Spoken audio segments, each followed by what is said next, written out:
In this week's gospel, Jesus teaches us a lot about prayer.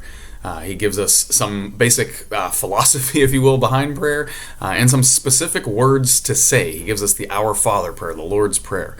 So it's interesting, when Jesus' apostles ask him to teach them how to pray, he doesn't give them a methodology or a philosophy or anything like that. He gives them specific words to say. When you pray, say these words, right? And so he gives us words to say in our prayer, but he also gives us concepts. In those very words, he gives us the idea of what we should be praying for, what the philosophy, if you will, behind our prayer should be. So the first several petitions of the Our Father, the Lord's Prayer, deal directly with God. Our Father who art in heaven, hallowed be thy name. Thy kingdom come. Thy will be done on earth as it is in heaven. All has to do with God. Put God first in your life, right?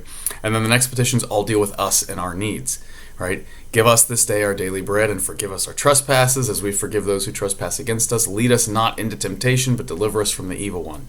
Right? And so Jesus gives us very practical ways of praying. But then from there in this gospel, he goes on and he basically gives us an invitation to nag him.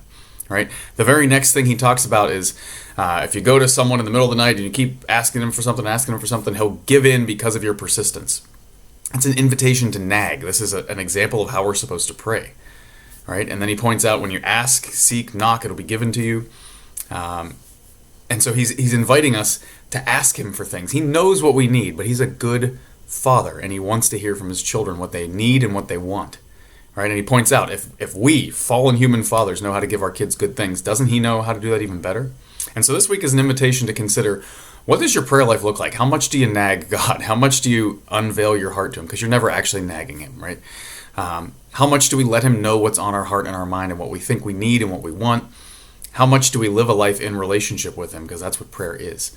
And then how often do we revisit those words that he told us to pray when we pray, the Our Father, the Lord's Prayer? It's an ancient Christian practice to pray that prayer 3 times a day, at morning, midday, and in the evening. And so maybe that's a good way to supercharge your prayer life this week.